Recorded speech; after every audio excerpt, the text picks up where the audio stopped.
মোৰ নাম শ্ৰী স্নেহা দাস। মই লখিমী হাইস্কুলৰ নৱমমান শ্ৰেণীৰ ছাত্ৰী।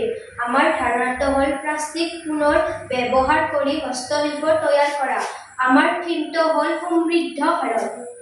বৰ্তমান বৰ্ধিত প্লাষ্টিকৰ ব্যৱহাৰে আমাৰ পৰিৱেশত যথেষ্ট অনিষ্ট কৰিছে, যাৰ ফলত খেতি বাতিৰ লগতে জীৱকুলৰো যথেষ্ট অনিষ্ট কৰিছে আৰু মাটিৰ উৰ্বৰতাও যথেষ্ট কমি আহিছে, যাৰ ফলত অৰ্থনৈতিক সমস্যাও দেখা দিছে। সেইবাবে আমি যাতে কিছু পৰিমাণে হ'লেও প্ৰদূষণৰ মাত্ৰা কমোৱাৰ ব্যৱস্থা হাতত লোৱা হৈছে। তাৰ পৰা হস্তশিল্প তৈয়াৰ কৰা হৈছে। আমি ব্যৱহৃত প্লাষ্টিকৰ নেট ব্যৱহাৰ কৰি এনেকুৱা প্লাষ্টিক নেট ব্যৱহাৰ কৰিছোঁ আৰু বতৰৰ সাঁফৰ ব্যৱহাৰ কৰি এনেকুৱা বাস্কেট তৈয়াৰ কৰিছোঁ।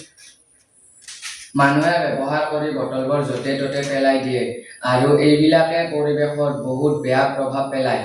সেইবাবে এই পেলাই দিয়া বটলবোৰ ব্যৱহাৰ কৰি আমি ঘৰৰ বেগ নিৰ্মাণ কৰাৰ কথা ভাবি এই আৰ্হিটো প্ৰস্তুত কৰিছোঁ, যাৰ ফলত কম খৰচতে ঘৰ তৈয়াৰ কৰিব পৰা যাব আৰু পৰিৱেশৰ আৱৰ্জনা কমিব, লগতে কিছু পৰিমাণে হ'লেও পৰিৱেশৰ প্ৰদূষণৰ মাত্ৰা কমিব।